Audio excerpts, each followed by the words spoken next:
네, 오늘은 쫓아내지 못한 것들이 남긴 것들이라는 제목으로 함께 말씀을 나누도록 하겠습니다. 오늘 말씀을 함께 하시면서 저와 여러분 가운데 미처 쫓아내지 못했던 옛날 예수 믿기 전에 습관들이 있다면 오늘 말씀을 통해 함께 깔끔하게 떨쳐낼 수 있는 그런 결단의 시간이 될 수 있기를 소망합니다. 우리는 이제 여호수아 말씀을 마치고 사사기 말씀으로 들어가도록 하겠습니다. 이 사사기 1장의 후반부 말씀을 통해 우리 신앙의 현 주소를 점검해 보고자 합니다. 사사기는 이스라엘 백성이 가나안 땅에 정착하기 시작하는 영광스러운 승리의 기록으로 시작합니다. 시작은 너무나 좋았는데 오늘 우리가 읽은 본문에 접어들면 분위기가 사뭇 달라집니다. 여호수아라는 지도자가 죽었습니다. 이스라엘 지파들은 각자 할당받은 그 땅을 점령해 나갑니다. 초기에는 유다 지파와 시므온 지파가 연합하여 큰 승리를 거두는 듯 보였습니다. 그러나 오늘 본문의 27절부터는 반복되는 뼈아픈 문장이 등장합니다. 바로 쫓아내지 못하였음에 라는 그런 구절입니다. 이 문장은 단순히 군사적인 실패를 의미하지 않습니다. 이것은 영적인 타협이자 하나님의 전적인 통치에 대한 불완전한 순종의 신호탄이었습니다. 당시 이스라엘 사람들은 가나안 민족이 가지고 있었던 그런 거대한 철병거, 지금으로 말하면 탱크와 같은 거죠. 철병거와 강력한 성읍들에 압도당하긴 했지만 한편으로는 그 가나안 족속과 함께 공존하며 경제적 이득을 취하려는 현실적인 계산에 빠져 있었습니다. 따라서 여러분, 거룩한 삶이라는 것은 내가 세상과 적당히 섞여 사는 것이 아니라 하나님만을 온전히 예배하는 구별된 삶을 의미합니다. 오늘 말씀을 통해 우리가 우리 삶에서 지금 쫓아내지 못하고 남겨두고 있는 그런 영적인 가나안과 같은 그런 옛날의 습관들이 무엇이 있는지, 그리고 그것이 우리의 영적인 건강에 어떠한 영향을 미치고 있는지 깊이 묵상하며 은혜를 함께 나눌 수 있기를 소망합니다. 자, 첫 번째 말씀입니다. 우리 첫 번째는 불완전한 순종이 그리고 타협을 하는 것이 우리에게 어떤 결과를 갖고 오는지를 함께 나눠보도록 하겠습니다. 본문 27절부터 30절까지의 말씀을 보게 되면 므낫세, 에브라임, 그리고 스불론 지파의 이야기가 나옵니다. 성경은 반복해서 그들이 가나안 주민을 다 쫓아내지 못했다라고 기록합니다. 여기서 쫓아내다라는 히브리어 야라시라는 단어가 있는데요. 이 야라시는 누군가를 몰아내는 것뿐만 아니라 그 땅을 내가 나의 기업으로, 나의 소유로 완전히 차지한다라는 그런 의미를 갖고 있는 히브리어가 야라시라는 단어입니다. 즉, 이스라엘이 그들을 쫓아내지 못했다라는 것은요, 하나님이 주신 기업을 온전히 누리지 못했다라는 그런 뜻입니다. 왜 그들을 쫓아내지 못했을까요? 28절은 중요한 단서를 제공해 줍니다. 28절 말씀 함께 읽어보겠습니다. 자, 시작! 이스라엘이 번성한 후에야 가나안 족속에게 노역을 시켰고 쫓아내지 아니하였더라. 아멘. 여러분, 이 말씀은요, 이스라엘이 힘이 없어서 무능력해서 쫓아내지 못했다는 게 아니에요. 이스라엘은 힘이 있을 때, 강성했을 때 가나안 사람들을 쫓아내거나 죽이는 대신 그들을 종으로 부려서 경제적 이익을 얻는 것을 선택합니다. 이것은 바로 실용주의적인 타협이라고 볼 수 있습니다. 하나님의 명령은 가나안 족속을 진멸하고 거룩함을 유지하는 것이 하나님의 명령이었지만 이스라엘은 그런 하나님의 말씀보다 당장 내 눈앞에 값싼 노동력 혹은 무료로 얻을 수 있는 그 노동력과 이들을 통해서 얻을 수 있는 경제적 이득을 더 중요하게 여겼습니다. 현대 신앙인들에게도 이런 모습들이 있습니다. 완전히 끊어내야 될 죄의 습관들을 이 정도는 괜찮겠지, 나중에 내가 여유가 생기면 충분히 정리할 수 있어 라며 남겨둡니다. 심지어 그 죄를 이용해 내 삶에 편의를 도모하기도 합니다. 하지만 여러분 기억하십시오. 하나님은 99%의 순종이 아니라 100%의 완전한 항복을 원하십니다. 적당한 공존은 평화가 아니라 장차 우리에게 다가올 영적 위기의 씨앗입니다. 그래서 거룩하게 되어져 간다라는 것은 내 안에 남아있는 그 죄의 뿌리까지도 성령의 불로 태우는 그런 전적인 헌신을 의미하는 것이 바로 거룩하게 되어지는 과정입니다.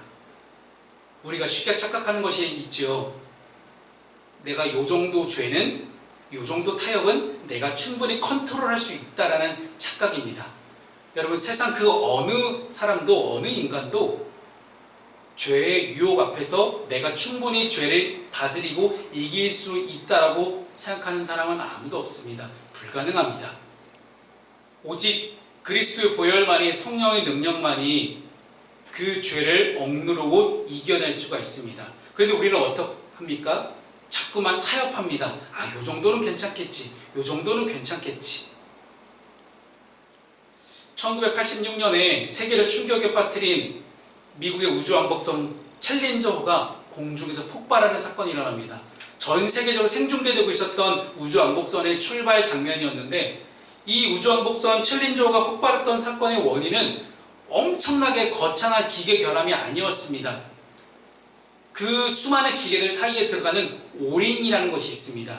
우리 기계공학들한테는 굉장히 익숙한 부품이긴 한데요. 이 오링이라는 것이 아주 작은 고무 패킹 하나예요. 그런데 그 낮은 기온에 이 고무가 탄력을 잃고 틈이 생겨버린 것이 직접적인 원인이었다고 합니다.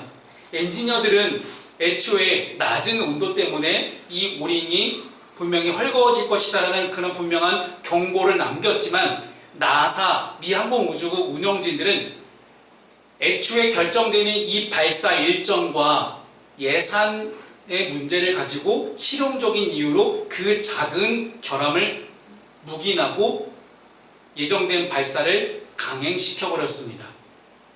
결국 그 작은 틈 하나 때문에 수많은 사람들이 큰 충격을 받고 수많은 이들이 목숨을 잃는 그런 안타까운 일들이 우리에게 벌어졌습니다.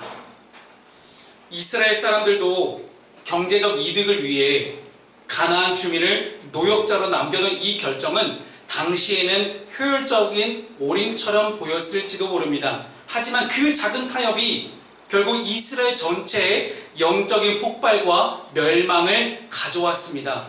우리 삶에 작은 죄를 내가 실용성이라는 이름으로 이 정도는 내가 할 수 있다라고 생각하며 타협하며 남겨두고 있지는 않습니까? 여러분, 우리 푸른숲 교회만의 어떤 악습이 하나가 있습니다.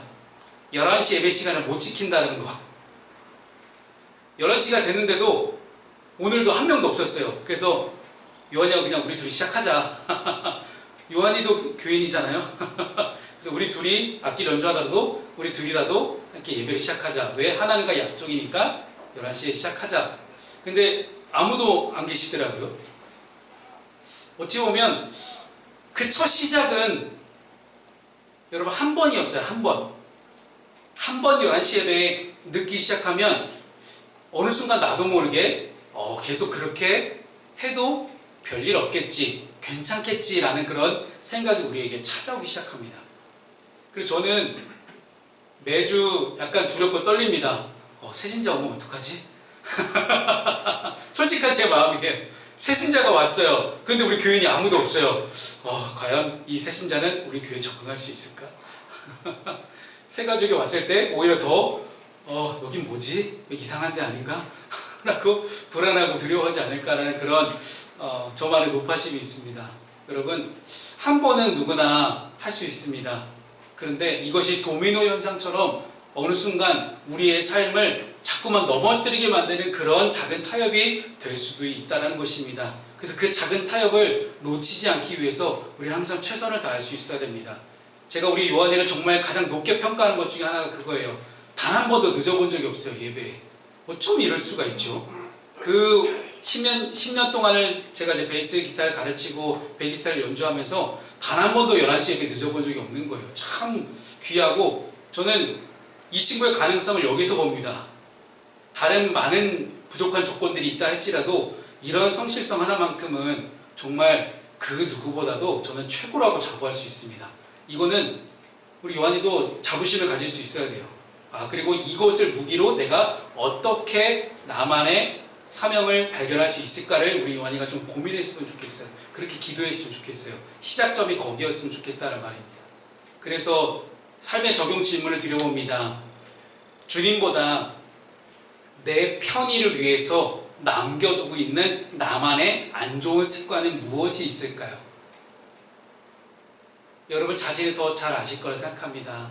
여러분 하나님보다 더 우선순위 두고 있었거나 아니면 대신 타협하고 있었던 그런 것들이 무엇이 있는지 여러분 함께 좀 돌아볼 수 있으면 좋겠습니다. 두 번째 본론 말씀을 함께 나누겠습니다. 순식간에 전세가 역전됩니다. 내가 주도권을 가지고 있는 줄 알았는데 어느새 전세가 역전돼서 나의 모든 주도권을 상실해버리는 그런 신앙의 모습들이 오늘 본문 가운데 나타납니다. 31절부터 33절까지의 말씀은 아셀 지파와 납달리 지파의 상황을 묘사합니다.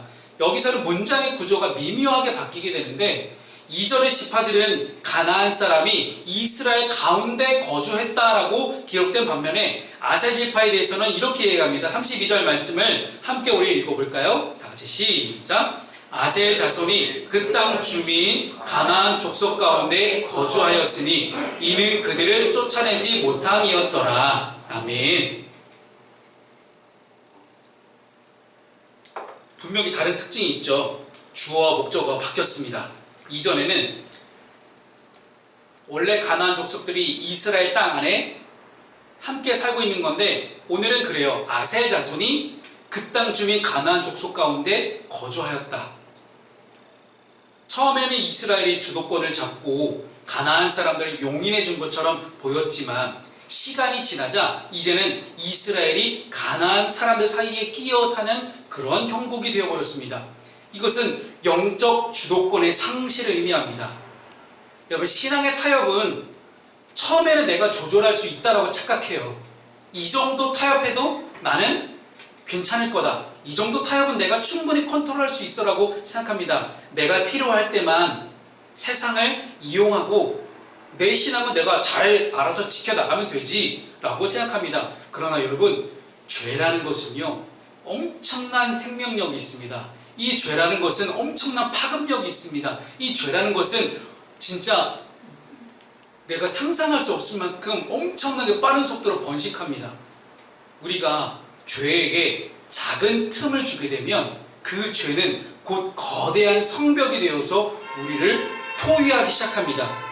따라서 우리는 절대로 그 죄에게 우리의 틈을 내어주어서는 안 됩니다. 공중 권세 잡은 사단은 우리의 그 작은 틈을 절대로 놓치지 않기 때문입니다. 내가 사단 마귀에게 내어준 그 작은 틈, 내가 보여주기 싫었던 그 작은 틈 하나가 보이기 시작했다는 그 순간 가운데 사단은 그 틈을 집요하게 계속해서 파고듭니다.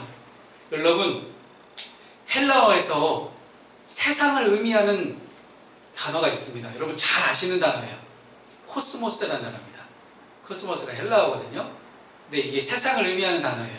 뜻이 세상인데 하나님께서 창조하신 이 물리적인 세상 혹은 인류 전체를 뜻하기도 하는 단어가 이 코스모스라는 단어의 뜻입니다. 때로는 이 코스모스라는 단어는 성경에서 어떤 의미로 사용되냐면 하나님을 대적하는 세속적인 가치 체계를 지칭하는 부정적 의미로도 사용되는 것이 바로 코스모스라는 단어예요. 아셀과 납달리 지파는 하나님이 주신 거룩한 가치관으로 세상을 확 휘어잡으면서 정복한 것이 아니라 그 세상의 가치관 속에 매몰되어 버렸습니다. 우리가 세상과 구별되지 않을 때 우리는 세상의 빛과 소금이 아니라 세상의 포로가 됩니다. 사회적 책임을 강조하는 우리 감리교회의 웨슬리안 정신은 세상 속으로 들어가는 것이지 세상 속에서 구별된 사람으로 살아내는 것이지 세상에 물들고 세상과 동화되는 것이 아닙니다. 거룩한 영향력을 잃어버린 믿는 그리스도인들은 결국 세상 사람들과 다를 바 없는 똑같은 고민과 똑같은 두려움 속에 살게 됩니다. 그래서 우리는 우리의 신앙의 주도권, 우리의 믿음의 주도권을 세상으로부터 다시 찾아와야 됩니다. 그것은 오직 하나님의 말씀을 우리 삶의 절대 기준으로 삼을 때만 가능하다는 것입니다. 생물학적 실험 중에 보일드 프로그 신드롬이라는 게 있죠. 그 삶은 개구리 증후군이라고 부르기도 합니다. 여러분, 이 이야기는 아마 많이 들어보셨을 겁니다. 개구리를 잡아서 뜨거운 물에 넣어보세요. 아, 뜨거 하고 얘가 도망치겠죠. 그런데 찬물에 넣어놓고 서서히 온도를 높이면 개구리는 그 변화를 감지하지 못한 채 안주하다가 결국 죽게 됩니다. 오늘의 성경 속의 아셀 지파가 가나안 주민 가운데 거주하게 된 것은 하루아침에 일어난 일은 아니었을 것입니다. 오늘 성경은 짧게 한 문장으로 기록하지만 아마도 굉장히 오랜 시간 동안 이것이 반복되어 일어나지 않았을까 생각합니다. 서서히 세상의 문화와 그 세상의 편안함에 젖어들어 살다 보니 어느새 주도권을 상실하고 세상 가치에, 그 세상의 가치관이라는 그 뜨거운 물 속에서 나도 모르게 영적으로 죽어가고 있었다는 것입니다. 거룩한 불편함을 거부하고 내가 세상의 안락함에 길들여지고 있지는 않은지 우리가 우리 자신 한번 돌아봐야 됩니다. 그래서 만약 여러분 우리 푸른숲 교회를 같이 함께 섬기시면서 교회를 다니면서 내 삶 속에 불편함이 없다라는 것은 스스로 점검해 보셔야 될 때입니다. 내 인생에 전혀 거리낌이 없고 찝찝한 게 없고 불편함이 없어요. 이런 문제가 있는 겁니다. 우리가 하나님 말씀대로 살다 보면 이 세상 속에 살아가는 우리는 찝찝할 수밖에 없고 거북할 수밖에 없습니다. 왜요? 세상 가치관과 하나님 나라의 가치관 충돌할 수밖에 없잖아요. 그래서 내가 세상을 살아가는 동안 난 편한데?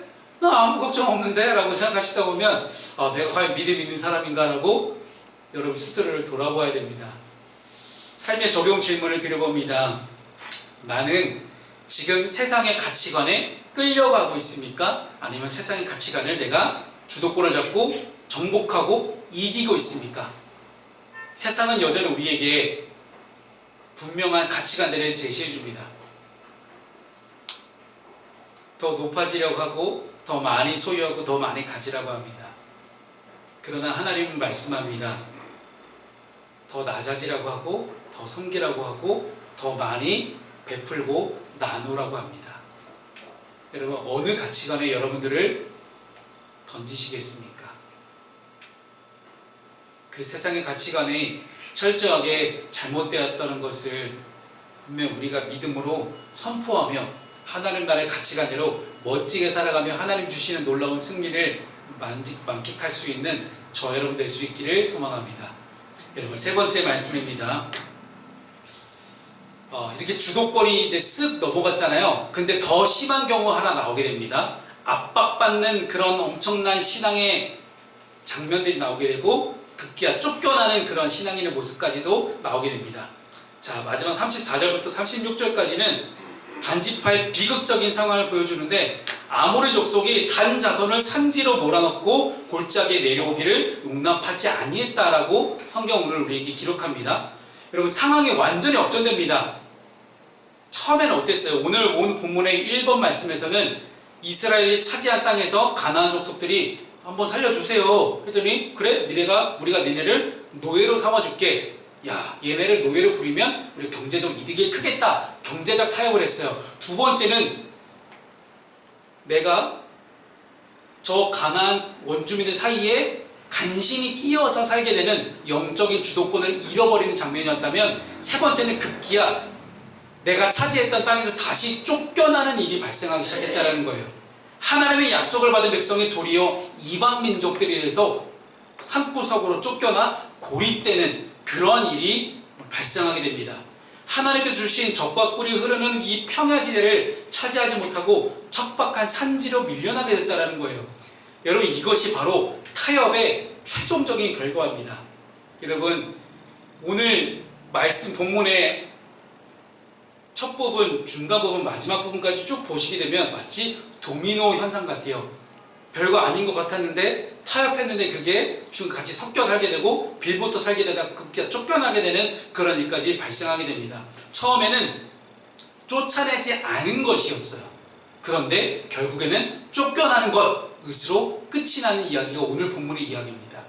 단지파는 아모리 족속의 강력한 저항에 부딪혀서 결국 자신들의 기업, 이 기업이 어떤 기업이에요? 하나님이 우리에게 주신 기업이에요. 하나님이 허락하신 땅이에요. 근데 그 땅을 내가 하나님의 말씀에 순종하지 못해서 급기야 빼앗기는 그런 결과를 낳게 된 것입니다. 우리도 똑같습니다. 우리가 세상을 살아가는 동안 세상 속에서 내 영적인 전투를 게을리하고 안일함에 빠져 있을 때 어둠의 권세는 여전히 우리를 가장 구석진 곳으로 우리를 몰아넣습니다. 기도의 자리를 잃게 만들고 말씀의 기쁨을 빼앗으며 결국 사명의 자리에서 이탈하게 만듭니다. 오늘 본문의 35절 말씀을 한번 보겠습니다. 함께 읽습니다. 자, 시작. 결심하고 헤레스 산과 아얄론과 사빔에 거주하였더니 요셉의 가문의 힘이 강성함에 아모리 족속이 마침내는 노역을 하였으며. 아멘. 여러분, 단지파가 이렇게 쫓겨났잖아요. 산 꼭대기로 올라가서 골짜기로 내려오지도 못하고 비옥한 땅으로 내려오지 못하고 그렇게 묶여 있을 때 옆에서 요셉 지파가 도와준 거예요. 요셉 가문들이 므낫세와 에브라임 지파가 도와주기 시작한 거예요. 여러분, 이것이 바로 공동체의 중요성입니다. 우리가 홀로 세상의 압박을 견디기 힘들 때 믿음의 공동체와 함께 우리는 성령의 능력을 구해야 합니다. 그리스도께서는 우리를 죄와 압박에서 자유케 하시려고 이 땅에 오셨습니다. 그렇기 때문에 우리는 쫓겨난 그곳, 압박당하고 있던 그 산지, 아무것도 없는 그 척박한 땅에서 다시 내려와 약속의 땅을 되찾기 위해서는 내 안에 여전히 쫓아내지 못하고 있었던 아모리 족속과 같은 그런 불신앙 혹은 그런 두려움 등을 예수 그리스도의 이름으로 분명하게 대적하고 쫓아낼 수 있어야 합니다. 여러분, 잘 아시는 그런 내용 중에 하나입니다. 영국의 노예제 폐지를 이끈 윌리엄 윌버포스라는 분이 있습니다.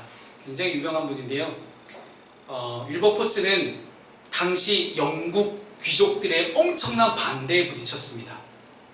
그 당시 영국이 세계 최강대국, 해가 지지 않는 나라가 될 수 있었던 것은 식민지에서 데려오는 엄청난 흑인 노예들과 그리고 사탕수도 농장에서 가져오는 엄청난 설탕들, 그런 것들을 커피 문화가 확산되기 시작한 영국, 이 유럽에서 이 설탕을 판매하기 시작했을 때 이 영국 사회는 정말 어마어마한 경제적 부를 누리게 됩니다. 지금 영국에 가면 항구 도시 중에 리버풀이라는 도시가 있습니다. 리버풀이라는 도시가 그때 당시에 가장 급속도로 성장했던 신진 상업도시였습니다. 엄청난 공장을 짓기 시작하고요. 항구 도시였기 때문에 외국에서 들여오는 수많은 노예들, 그래도 사탕수수 농장에서 개발한 그 설탕 등을 다 리버풀이라는 항구를 통해서 들어오기 시작합니다. 급기야 리버풀의 귀족들이 영국 왕보다 더 크고 화려한 마차를 갖기 시작해요. 그랬더니 영국 왕이 왕실을 왜 무너지기 시작했냐면 지나가다 보니까 어떤 귀족 타고 있는 마차가 내 거보다 더 좋아 보이는 거예요. 야, 쟤 누구냐? 이번에 사탕수수 농장하고 있는 어떤 대단한 상업가입니다. 아니, 귀족도 아니고, 아니, 상인 따위가 나보다 더 좋은 마차를 탄다고? 야, 내 거 바꿔. 계속 일이 반복되기 시작한 거예요. 근데 이 모든 일이 결국은 귀족들과 돈 많은 상인들이 이 모든 경제적 부를 독차지하고 영국 사회를 좀먹고 있었는데, 그 당시에 결국 돌아가야 할 영국의 수많은 가난하고 소외되고 억눌린 사람들, 그 당시 영국 사회가 부익부 빈익빈이 엄청 심했습니다. 빈부격차가 엄청나게 심하면서 온갖 가난한 사람들이 세상의 거지들로 막 쏟아져 나오고 있는 그런 판국에 왕과 귀족들과 상인들은 나는 몰라 하고 그냥 살고 있었던 거예요. 근데 이 모든 원인이 결국 노예제도에 있구나. 이 노예제를 폐지하지 않으면 하나님 나라를 이 땅 가운데 만들기는 너무 어렵겠구나. 우리 영국이 어떤 나라인가? 하나님께 세우신 이 영국이라는 나라를 어떻게 정말 하는 나라를 바꿀 수 있을까 윌버포스는 고민합니다. 그런데 엄청난 기득권 세력이 이 윌버포스를 진짜 제대로 죽이려고 합니다. 노예제가 폐지되면 자신들의 모든 부와 명성과 권력이 다 날아간다고 생각했기 때문이지요. 마치 윌버포스는 오늘의 단지파처럼 산지로 내몰린 듯한 고립감을 경험하게 됩니다. 홀로 이 모든 싸움을 감내해야 했습니다. 급기야 윌버포스는 건강도 잃어버렸고요. 내가 무슨 부귀영화를 누리겠다고 내가 노예제 폐지를 나 혼자 외치고 있는가 하고 포기하려 했습니다. 그때 그 윌리엄 윌버포스를 다시 일으킨 신앙 공동체가 있습니다. 그것이 바로 클래펌 공동체예요. 이 클래펌 공동체가 늘 매일 모여서 윌리엄 윌버포스의 이 노예제 폐지를 위해서 함께 중보기도하며 그를 붙잡고 계속해서 경제적으로 또한 물질적으로 영적으로 계속해서 함께 도와주는 그런 든든한 공동체가 되어줍니다. 그리고 함께 정책적으로도 노예제 폐지가 될 수 있도록 법안을 만들어내는 일까지 이 클래펌 공동체는 함께합니다. 결국 20년간의 투쟁 끝에 윌버포스가 승리하고 영국에서 공식적으로 노예제가 폐지가 됩니다. 단지파가 오늘 본문의 단지파가 아모리 족속에게 밀려 산지로 도망갔을 때 혼자서는 역부족이었을 거예요. 산 밑으로 내려와서 또다시 아모리 족속과 싸운다는 것은 힘들었을 것입니다. 그러나 요셉 가문의 도움으로 상황이 반전됩니다. 여러분, 영적 전쟁은 혼자 치르는 게 아닙니다. 우리가 세상의 압박에 내가 세상의 가치관과 기준에 휩쓸려서 나도 모르게 어찌할 바를 모르고 영적 전투에서 늘 밀려나고 있는 그런 마음이 들 때 우리 프로스 공동체가 있습니다. 우리 교회의 교인들이 함께 그 사람을 위해서 기도하고 함께 예수 그리스도의 이름으로 함께 연대할 때에 우리는 잃어버린 이 가나안 땅 같은 사명의 평지를 되찾을 수 있을 것입니다. 그래서 여러분께 드리는 마지막 세 번째 삶의 적용 질문은요, 내가 영적으로 위축된 영역에서 다시 회복해야 할 사명은 무엇인가요입니다. 여러분 자신이 아마 느끼고 계실 겁니다. 내가 세상을 살아가는 동안 내가 가장 영적으로 약한 부분이 어느 부분인가? 근데 그 부분에서 타협하지 않고 분명하게 예수 그리스도의 복음으로 다시 일어날 수 있고 회복해야 될 사명의 자리는 어떤 자리인지 함께 여러분 돌아볼 수 있기를 소망합니다. 말씀을 정리하도록 하겠습니다. 오늘 사사기 1장 말씀 우리에게 엄중한 경고를 줍니다. 쫓아내지 못한 그 작은 불순종의 조각들이 결국 이스라엘 전체의 영적인 침체와 고통으로 이어졌음을 우리는 보았습니다. 그러나 이 실패의 기록은 절망으로 끝나지 않았습니다. 이스라엘의 실패는 인간의 연약함을 폭로하지만 동시에 우리에게는 이 모든 실패를 딛고 일어서게 하실 참된 승리자 예수 그리스도가 계심을 보게 합니다. 예수님께서는 광야에서 이렇게 사단의 유혹을 받으셨습니다. 그러나 한치의 타협도 없이 모든 유혹을 다 말씀으로 물리치셨습니다. 예수님께서는 우리 안에 있는 모든 어두움을 몰아내기 위해서 십자가에서 이미 모든 대가를 다 치르셨습니다.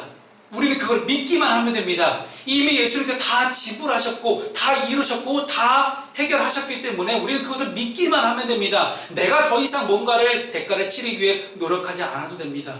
우리 힘으로는 가나안 정복을 할 수 없습니다. 그러나 이미 승리하신 주님께서 우리로 하여금 가나안 정복을 승리하게 하실 것입니다.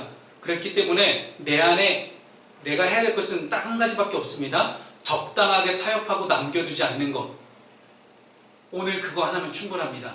내 안에 여전히 세상 가치관 혹은 작은 타협, 작은 습관들, 옛날에 예수 믿기 전에 습관들이 남아있는 것이 있다면 그거 하나 몰아내시면 됩니다.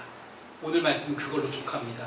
우리 마음의 모든 구석구석을 다 아시는 하나님께서 나의 가장 그 약한 부분을 계속해서 말씀하실 것입니다. 그럴 때 우리는 쫓겨나는 자가 아니라 세상을 변화시키는 거룩한 하나님의 군대로 우뚝 서게 될 것입니다.